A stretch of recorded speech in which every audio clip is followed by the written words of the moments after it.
First of all, thank you all for coming. This is sort of indulging me to let me talk about what I've done for the last 60 years. And I'm impressed that so many people showed up out of curiosity.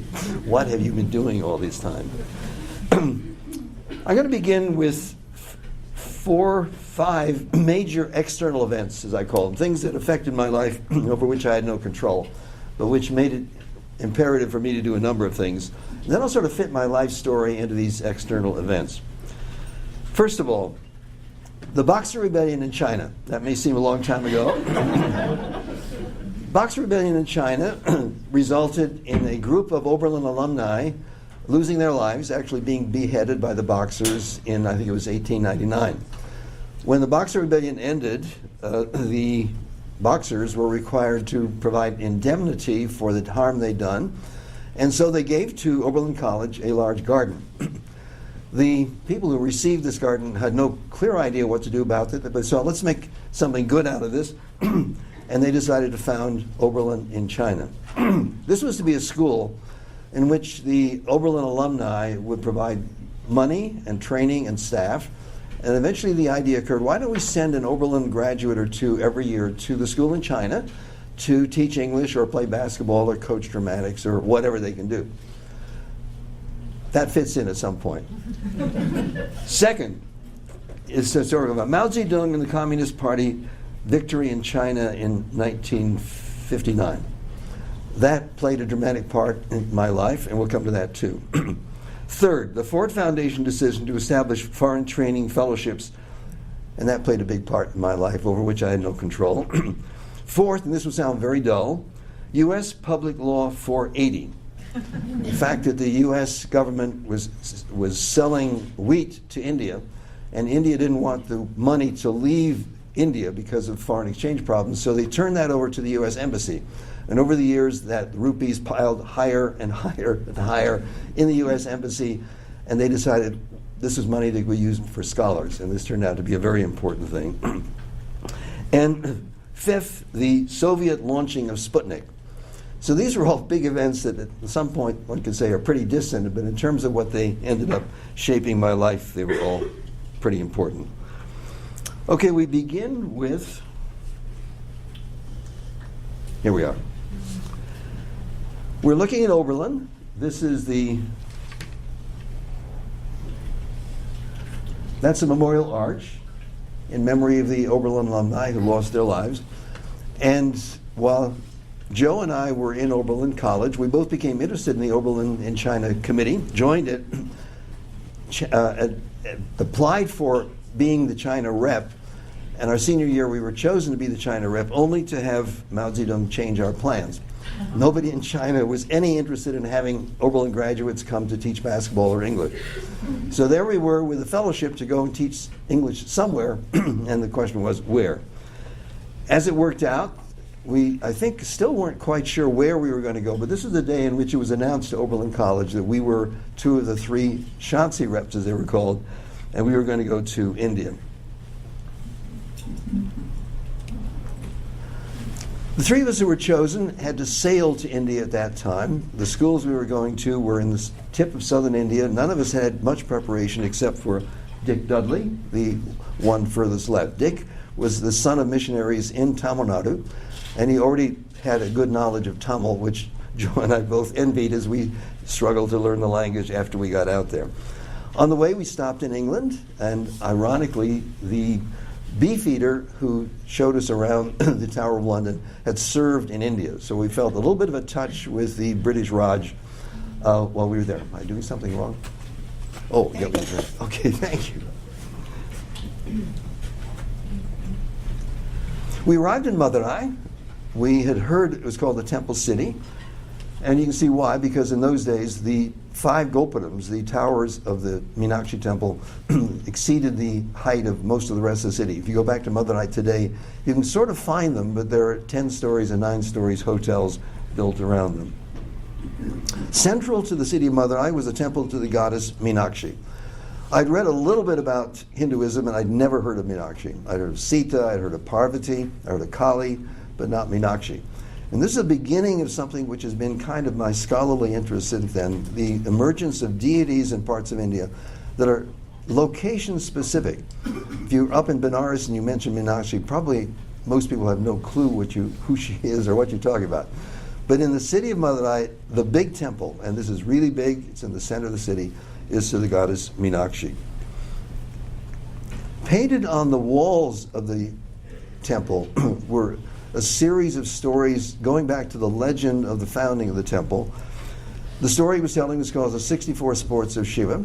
And at that point, I had no idea how those 64 sports would continue to be important. In fact, the last slide I'm going to show will go back to Madurai, and I'm making a documentary film in which we're drawing materials from the 64 sports of Shiva. One of the benefits to being a Shatsi rep was that Oberlin College would give us a free year of graduate training back in Oberlin. So once I was in Madurai, looking at things that I might ask about, I thought, well, why don't I come up with a research question and gather data, so when I go back to Oberlin, I could submit it for a master's thesis and sort of see where we go. So here's the question, and I'm going to sort of go through a series of questions I've asked over the years. Assuming that the legitimacy of the caste system rests on a belief in reincarnation, and given that the Christians in India renounce both reincarnation and the caste system, what happens to caste among Indian Christians?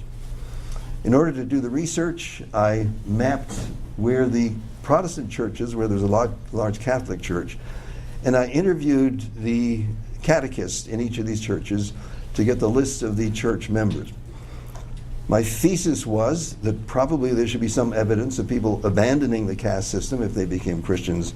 The finding was that almost every Christian married in their same caste. Now, at that time, I didn't realize that if I had known the Tamil Dravidian kinship system, that was like saying, wow, I discovered the Mediterranean. Because once you get into the Tamil Dravidian language system and the marriage system, when you're born, you have identified which of your aunts are going to be your mother-in-law and can't be your mother-in-law, and which of your uncles can be your father-in-law and not your father-in-law.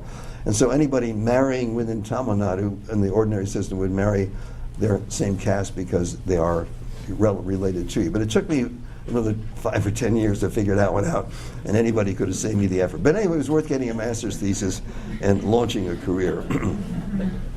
So we went back to Oberlin, and both Joe and I eventually got our master's thesis. Now the next question came, what do we do at this point? We come into external event number 3, the Ford Foundation. The Ford Foundation had decided, looking at the products of the American higher education, that the U.S. was dismally undertrained in anything but European and American studies. And so the Ford Foundation set up something called the Foreign Area Training Fellowships, the purpose being to take people who were already interested in academic careers and train to become specialists in Africa or Southeast Asia or Far East or South Asia, but anyway, something other than the United States. And this came at exactly the right time. The year I got my master's degree in Oberlin, I was told by one of my faculty members there was this whole new program of funding graduate students who wanted to be area specialists. Ta-da, here I was. So I applied and got into the first crowd, and the Ford Foundation Foreign Area Fellowships funded us all the way through graduate training. We did debate when our first son was born, should we call him Henry, in honor of the fact that the Ford Foundation was paying for it. So the next research question came up, and this had to do with, eventually, what do you go out and do your field research with?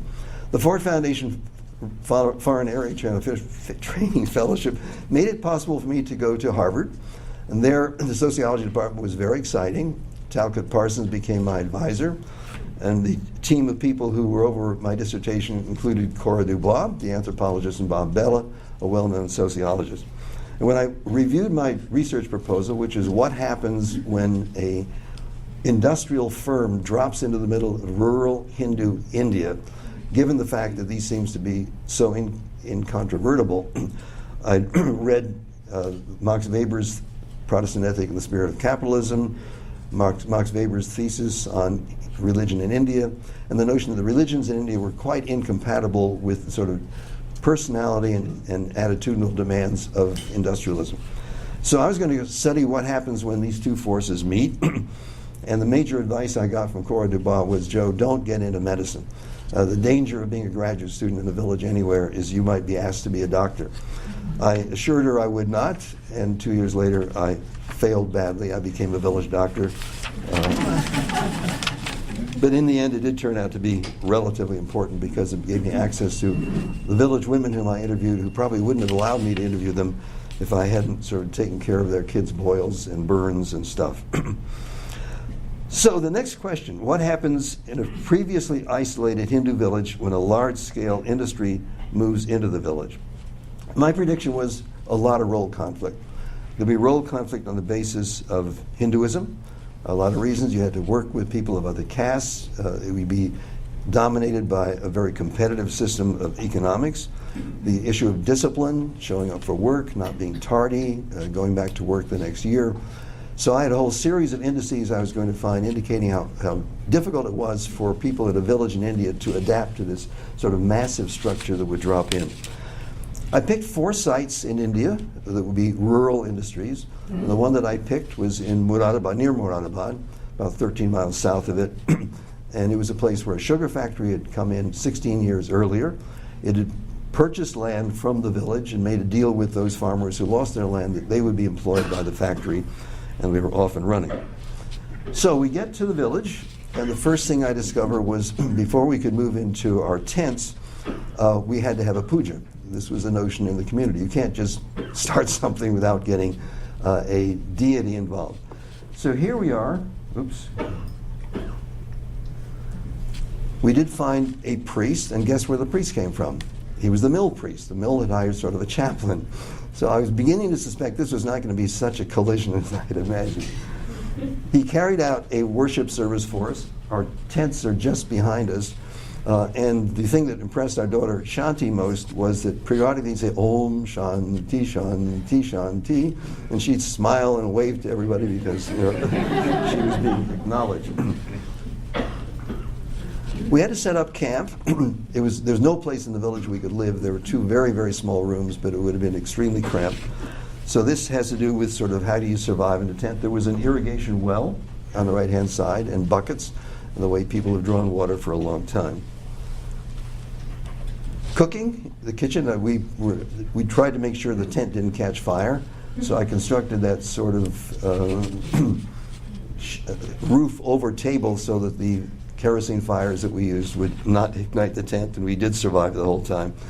Jo was a heroine. I've told Jo she can interrupt me anytime if she feels There is an asbestos roof over there. Is an asbestos roof over because occasionally those Primus stoves would flare up, and they could even come about that high, and you didn't want them to touch the tent because then you were in real trouble. We homeschooled. We had 2 kids at that time. This is our daughter Shanti, the famous Shanti, and our little son Ed, kibitzing on the class that we're having. That's a family photo. We have 2 tents in the end. Well, we had 3 tents. There's the big tent in the front, that one there. The kids' tent, which is in back of it, and then the guest tent. There are so many people who want to come out and visit us. Hey, Joe and Joe were out in the village, just visited them, so we had classmates coming by.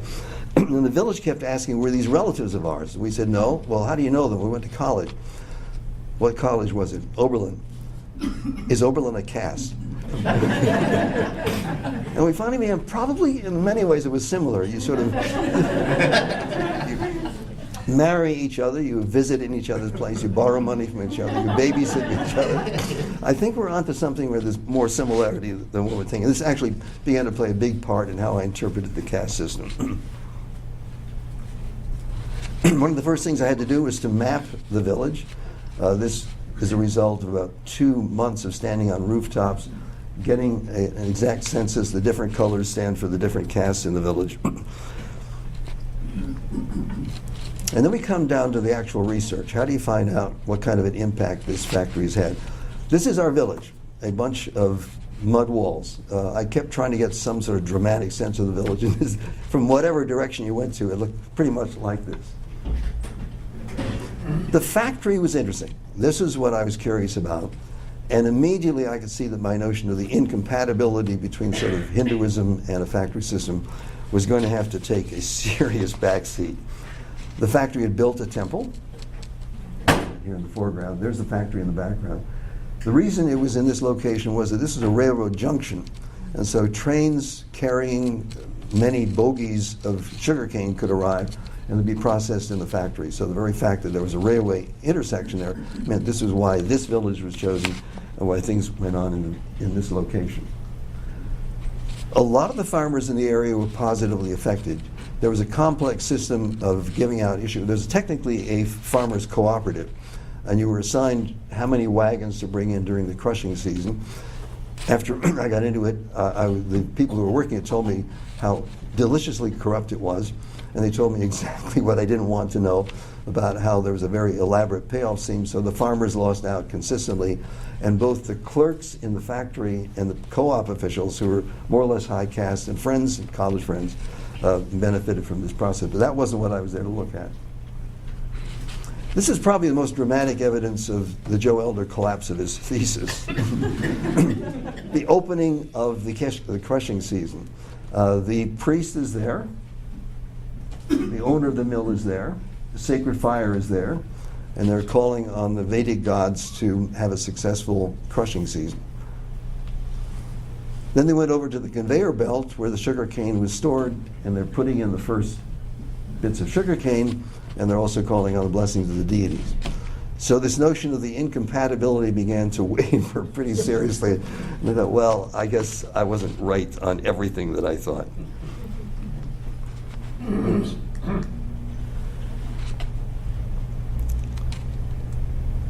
My sampling system was to pick 40 villagers who worked in the factory, 40 villagers who didn't work in the factory, 40 village wives, 40 managers, and 40 managers' wives, and then ask them a series of questions that had to do with Hinduism, industrialism, their educational notions, and all the rest. The interview began with the standard comfortable question, what is your favorite festival? And this proved to be very, very interesting because different castes had different festivals that they liked. One of the questions I asked, do you think that an Orthodox Hindu could work in a mill easily? With some difficulty? Not at all. And almost nobody saw any problem with working the mill. So once again, great idea, but Joe, it sort of crashed. I don't think I've ever seen anybody's dissertation crumble so thoroughly in the face of the evidence. So I came back, submitted my dissertation, got my degree, and essentially the assumption was that I had to rethink what Hinduism was, I had to rethink what the caste system was. I sort of had to start all over again. Then we come into external event number 4, the fact of the forces that control one's life. This was the U.S. Public Law 480. The fact that now a pile of rupees were building up, literally billions of dollars of rupees in the U.S. Embassy in Delhi. And Public Law 480 said there was a way in which these funds could be used for American research or educational operations in India. So there was this huge sum of money which made it possible for those of us interested in India to move forward. But that itself was not particularly relevant until the Soviet Union sent Sputnik up in space. I discovered about Sputnik while I was in the village. A villager came by and said, Saab, the Russians have something going around the world. Why don't you in America have the same thing? And I thought, I don't want to get involved in that. Where did you get this crazy idea that the Russians have something going around the moon, the Earth? Well, eventually it turned out to be true, and I simply could say, well, good for the Soviets. They come up with something that seems to work. The spin-off of this was the U.S. Senate was scared. The U.S. Congress was scared about the fact the Soviet Union was now ahead of the United States in this race for whatever we're racing against. Technology, but also somewhere the idea got in the Soviets are way ahead of us in terms of language study. And so part of the so-called National Defense Education Act, and it's kind of an embarrassing title, was to make money available for people in the United States to learn these languages that people in America weren't familiar with. So out of that came the founding of the Center for South Asia, which is why we're here today, which is funded with modestly generous sums every year to provide funding for graduate students and for faculty, and for making Wisconsin a center for the preparation of research materials and for the teaching of South Asian languages. That was one reason I came here. They were looking for a sociologist to round out the staff, and there aren't a whole lot of sociologists who lived in tents and villages in India, and so there was not a whole lot of competition. I arrived here and was thrilled. We had a department of Indian studies at the time. I was both in the sociology department and the Indian studies department. And to be sitting in the same room with Sanskritists and people who were speaking Kannada and speaking people Telugu and historians and anthropologists and geographers was truly exciting. It was a very, very stimulating place in which to be. The upshot of that, as far as my career was concerned, was in 1961, the American Institute for Indian Studies came into existence. And this was an effort by scholars in 13 different American universities to say, look, there's this big pot of money. Let's not compete with each other over it, with a Harvard in India and a Yale in India and a Princeton in India and a Berkeley in India. Let's pool our resources and conserve the effort it takes to organize this and have a central research institute to which anybody can apply. It was quite dramatic in terms of the history of the East Asia training centers and the Arab training centers that typically were around the single universities. But this was to be a joint effort, and among other people, Henry Hart here was a key player in cobbling together this notion of let's have a single institute in which all the major research institutions are involved. So in 1961 it came into existence, and it announced the availability of senior fellowships. That's money. And so I applied to be a senior fellow, still feeling I was barely out of being a junior fellow, and I was given an award to go to India for a year. So we get into the next research project. I was intrigued by the similarities and the differences between North India and South India. So I decided I would take a rather complicated attitude survey in North India and South India, more or less the same sample, and see if there were stuff that I could work out in terms of what the answers people gave to these issues. The fundamental question was that, are there measurable differences between attitudes of North India and South India? This was to be a very wide-ranging series of attitudes about education, caste, career, men, women, marriage, and so on. The sample design was to have a North Indian city and a South Indian city, and I chose Madurai in the south because I knew it, and Lucknow in the north, which I was going to live in, and then a tehsil headquarters, a town in each north and south, and then a group of villages north and south. The central point of my research model was 11-year-old boys and their parents. So we'd have these units in the city and the small town and the villages, and then ask a series of questions that would have to do with their broad-ranging attitudes. Lucknow is also an historical city. The Mughals were there. It has a long history of sort of Islam, and it's a city of gardens and takaluf. And takaluf is the word for courtesy. They have all sorts of jokes about the people in Lucknow being so courteous. The classical expression there is pehla aap, which is after you. And there are all sorts of jokes about two men tearing out to catch the train, and then they both get to the train at the last point, and he's pehla aap, and the train leaves, and they're still being very courteous. The other, and I heard this so many times from everybody, rickshaw, we Lucknowis are so courteous. There was one time that a mother was having two twins being born, and they spent so long saying pehla aap, they both had white beards by the time they showed up. I don't think it's true, but it was a notion of the way in which these cities have this great heritage of themselves.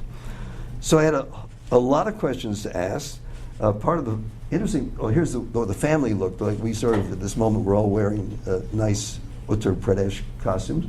Both of our kids, the older kids, were homeschooled, and Ed went to a Hindi school where everything was in Hindi. One of our favorite stories about Ed was he came back one day saying he learned a new Hindi poem.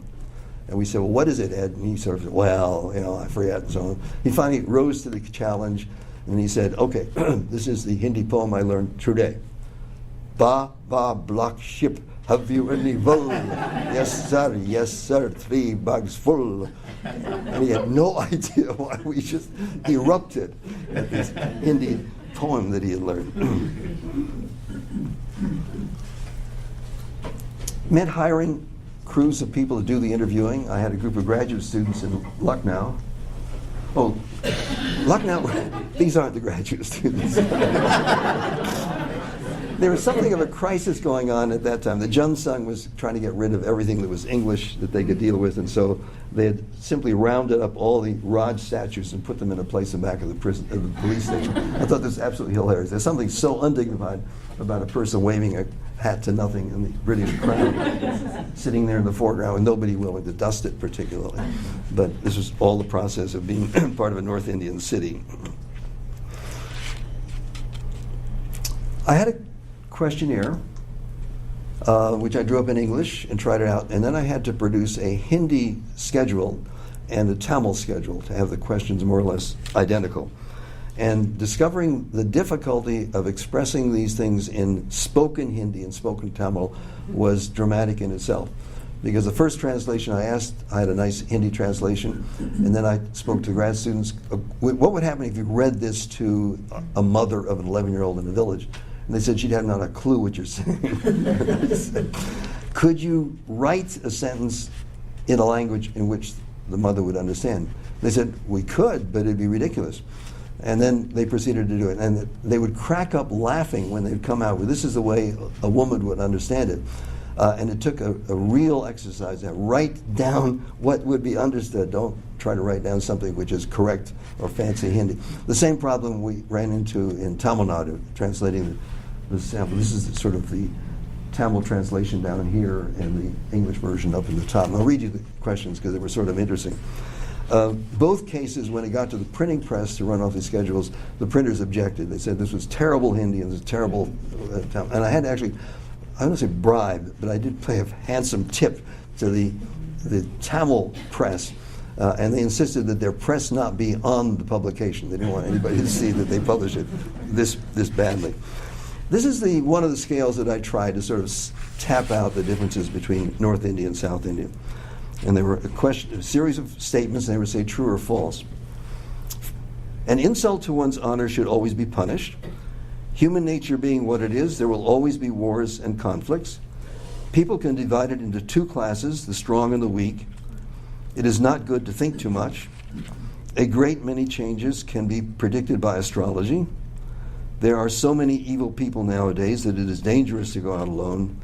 And nowadays the courts don't give as severe punishments to lawbreakers as they ought to. This was something I'd taken in the Sockrell department in Harvard, where we were mixing clinical psychology with social psychology with anthropology and sociology. It was called the Authoritarian Index. I'm not sure that's the right word for it.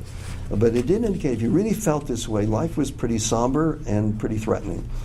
And just to make a very quick summary of this, there were quite sharp differences between North Indians and South Indians on this. The North Indians were consistently higher on the score of uneasiness and fear and the sense of things were out of control than the South Indians were. And one can interpret this for a long time. Getting the interviewers to the field was always an exercise. In North India, there's not a whole lot of transport.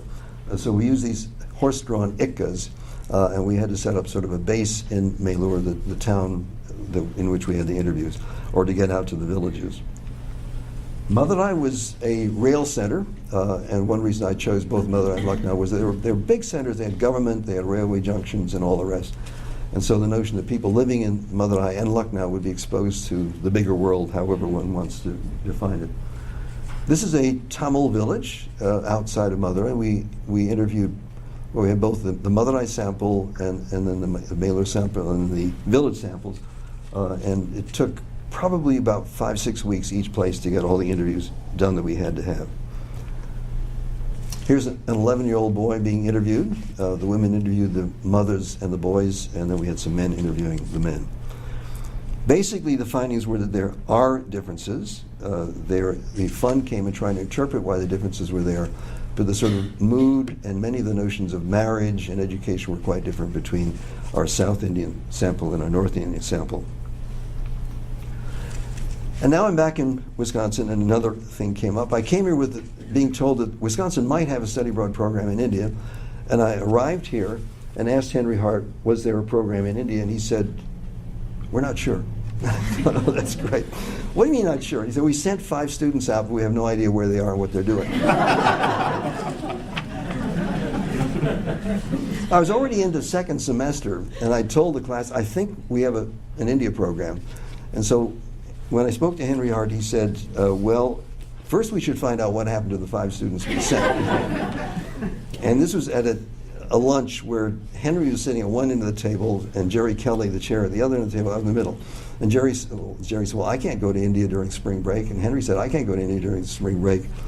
And there was a long pause. It was clear who was going to go to India in spring break. So I went to India. I tracked down the 5 students. They all described the year essentially as disastrous. They had fired the Hindi teacher very quickly. They sort of roamed off to do whatever they could. And they pasted together odds and ends of stuff that fortunately weren't getting serious academic credit. They were listed in the visa as casual students, which is a wonderful name for a visa to become a casual student. So I came back and told Henry and Jerry that the students that survived, they'd all had sickness, they'd all had serious problems of what to do. But they all said when I spoke, well, should we give up on India? They all said, no, India is fabulous if we can just set it up. So we set up a program to go to India. This is the first year of the program in which I was involved. And I'm actually there. There I am. Okay. Looking pretty much like the rest of the undergraduates. So we started the program, which has been going more or less continuously with a couple of bumps ever since. The idea being intensive language training during the summer. And this was in Schlichter Hall, I guess it was, where we had this. And then we flew to India. And that year there were 3 campuses. We had a group of them in the Delhi School of Social Work, a group of them in Jamia Millia Islamia, a Gandhian Muslim school, and then a group of them went to Benares. And Benares has worked continuously. We still have students in Benares. So the question, one of the things we introduced into this was the notion of a fieldwork project. It was very, very hard to fit our students' interests with the classes that were given. The classes that were given were typically to train students to pass exams. And that was very dull. You'd come in and the teacher would read, this is the right answer to give if this is the question that's told, and this was not going to work. So the students were asked to come up with ideas of their own, and we give some sort of research credit for them. This is Penny Powers, one of the students on the program that year. She was into bacteriology, and she wanted to do a bacteria count of the Ganges River. So she did what she was taught here about sterilizing these test tubes and holding them 18 inches under the surface of the water and putting them into petri dishes and all the rest. And by November, she had pretty dramatic evidence that there were a lot of germs in the Ganges River. So she submitted a draft to her advisor, who was on the faculty of Benares Hindu University, and he said, this is not acceptable. And she said, what do you mean it's not acceptable? The Ganges is a sacred river, and you're saying it has germs in it. So you probably have to redo the test again and really sterilize the test tubes. So Penny came to Lucknow and said, Joe, what do I do? And I said, well, we obviously had to fit this in somehow. And we came up with a solution, which was the first page. And the first page was, this is a study of bacteria in the Ganges River. The Ganges River is a sacred river. It springs from the forehead of Lord Shiva. It goes through his hair, which softens it down so it doesn't destroy things. And it brings plenty of pleasure and crops to the people in the plains of India. The Ganges is a pure river, but people put stuff in it. And we're looking at that stuff, and it worked. Penny and I are still in touch. She still sends Christmas cards, so it's a long time. The next thing that I became involved with was carrying out the responsibilities of an area, language and area center, which was to produce course materials. We had funding to produce essentially a year's course of lectures on Indian civilization. And so we got all together quite a crowd of people to provide the work here. There were 22 authors to produce specialty short lectures that anybody could take and within sort of 45 minutes be prepared to give a lecture on that topic. So that's what Lectures in Indian Civilization was, and if you still want it, they're available. These are still extremely good, sort of page and a half, 2-page outlines by people who are specialists on the emergence of Buddhism or the Mughal period in India or what have you. Then we found we needed materials that were sort of 25, 30 pages long on things like Indian music and Indian dance. And so there we come in with Lectures in Indian Civilization. That was made up of 4 professors, each of whom, I think these chapters are still extremely good. And then in the volume 2, there were 7 authors. Again, each of these are extremely good for classroom purposes. Next question, could we do Nepal, what we had done in India. This is the Kathmandu Valley. We had had a couple of our students who were studying Tibetan wonder if it was possible to go to Nepal and study Tibetan where there were lots of Tibetan speakers. We finally found a way to do it. Actually, I'm getting a little bit ahead of my story. In the meantime, there was a training program that was set up for sociologists to learn how to do research in areas where there was almost no materials available. And this came from the National Institute of Mental Health, and we began to, we found 3 graduate students to go to Kathmandu with me to do the research project. We asked the government of Nepal to give us a problem to deal with. This was a resettlement where people whose lands had washed away in the Himalayas were given free land on the border of India in patterns like the kibbutzim in Israel. And so our job was to go and find out how this thing had worked. They'd set it up and nobody had done any research to find out how it went. So this time, once again, the tents come out. I have these 3 grad students, one who brought his wife, and we're out in what's called the dry jungle area of the Terai of Nepal. And when we went there, we were told, oh, this is the worst part of Nepal to go to. It's the place where you have scorpions and snakes. That didn't cheer up the students at all.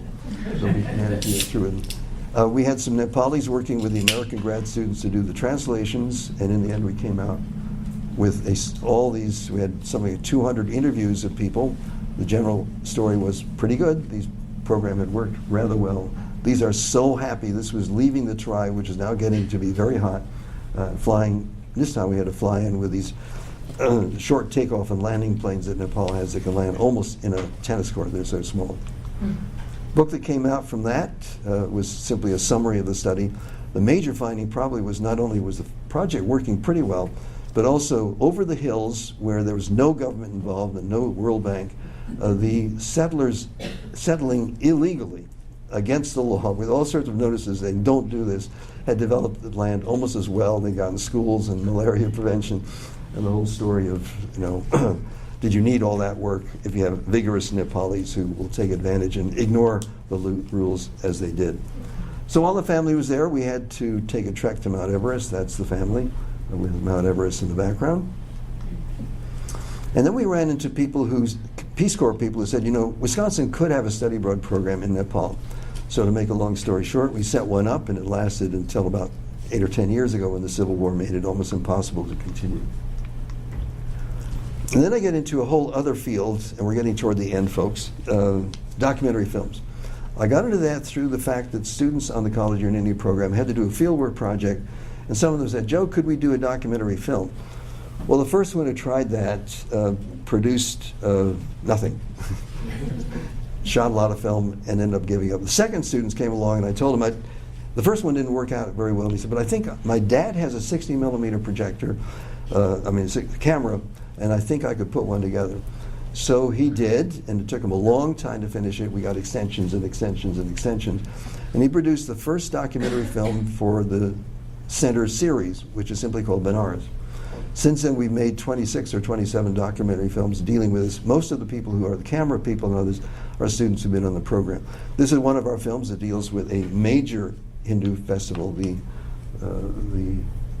Kumbh Mela, which happens at the junction at Allahabad where the Ganga and the Jamuna come together, and it's a huge celebration. Our most successful one, I think, probably is one called Dadi and Her Family that deals with a mother-in-law and her 3 daughters at the time when the third son is marrying the third daughter-in-law, who is much better educated than Dadi, and how these fit together is very interesting. And we were successful. We were selected in the Margaret Mead Festival in New York City, and we performed on that. And Dottie and Her Family still appears sometimes late at night when the programs. Public television. Not public television, nothing else to show. I actually went back and visited Dottie and her family about 5 years after. I was very curious where they were at that point. And it was sort of like visiting any old friends. It was kind of fun to see where they were. Life had changed. The family was still holding together, even though the son and the educated daughter-in-law were living in the city. They were still sending their money back to the mother-in-law. Another film that featured women had to do with 2 women in the slums in Ahmedabad, and they were part of a self-employed women's association union. And the notion of a union of self-employed women itself is different from the normal notion of a union where you have people employed by an owner. Here in the United States, it was clear that Wisconsin had a filming project, and outside Pittsburgh, there was a group that wanted to build a temple to Lord Vishwanath, and we were asked to come and document the film. We arrived there, and in the process of documenting the institution of the sacralization of this temple, they said, we have brought a special dancer who has studied temple dance, Bharatanatyam, but Bharatanatyam, the temple not of the palace. So she shows up, and who is she? She's an alumni of the College Unity program. She's there in the white dress. Another film we got into was Mithila painting. We made two films about the painting in this village area in Bihar. The girl painting there was called Muni, which just means little girl. In northern India, if you have no good name at the moment, a little boy is called Munna and little girl is called Muni. And then they never came up with a good name for her, so she's still Muni. I saw her 4 or 5 years ago. She's married to a man in Nepal. But the whole village art got us into a very interesting series of things. This is the style of painting they do. And in November, December, the Chazen Museum had a magnificent display of Mithila painting. And then the American Institute of Indian Studies, this came into existence as a result of Public Welfare Radio. I described the efforts of my colleagues to have an inter-university project. In 1984, I was selected to become the president of AIIS, and at that point, the funding ended. This vast amount of, literally billions of dollars. And it was turned over with a very handsome big check that was televised. Here's a check for $5 billion from the United States to the government of India. And there went the money that we've been using for ourselves. And I was told, Joe, your job will be to supervise the end of the college unit, the AIIS program. Essentially, what we did there was, through a series of working with the Smithsonian Institution, there was one person we barely knew who said, there should be some way in which this could continue.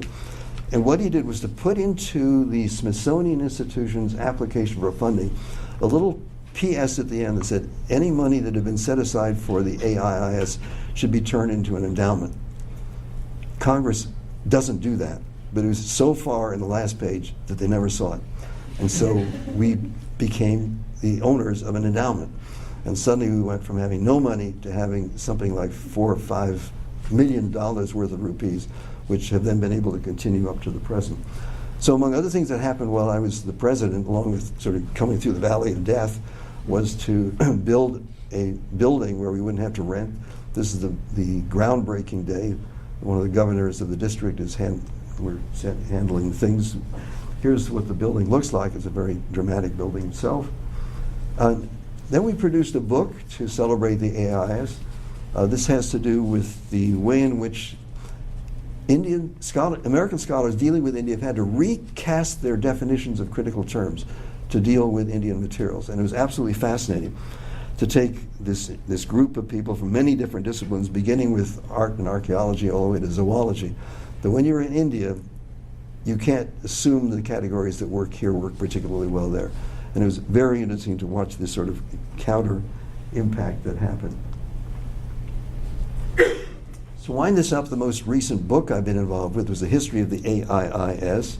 Maureen Patterson, who was the bibliographer in Chicago, had watched the AIIS come into existence. Norman Brown, its founder, had probably saved her life because he had discovered her when she was probably dying of typhoid in Delhi and made sure she was treated in a hospital. And so out of gratitude to him and also her interest in the AIIS, she started writing a book. This is a picture of herself and her cat as they put the book together. This finally came out about 5-6 years ago, and it is one of the most boring but most detailed books you could ever imagine. And then sort of to almost wind this up, Maureen Patterson died a couple of years ago, and she asked her brother to have her ashes immersed in the Ganges. Brother said, how do I have that done? And I said, well, I go to India every year. So he said, would you be willing to immerse her ashes? So this is January 10th this last year, and those are Maureen's ashes. The last thing I'm involved with is the current documentary film I'm dealing with. This is back in South India. There is a god, Lord Murugan, he's in the center there, who goes way back probably 3,000 years, before the Hindu gods you think of, before Brahma and Vishnu and Shiva and Parvati and that whole crowd. And he has continued while all this other stuff is going on, and there are 6 major hills and temples in Tamilnadu for him. And each of these has a different celebration day and a different way of celebrating. So the film I'm working on right now, and I'm probably 3/4 of the way through it, is a description of the survival of this Tamil god, Lord Murugan, and the way in which in South India, Tamilnadu, he is probably one of the most loved and most worshipped versions of Hinduism. So on that, I'll wind up, and there may be time for a few questions. Are there some questions?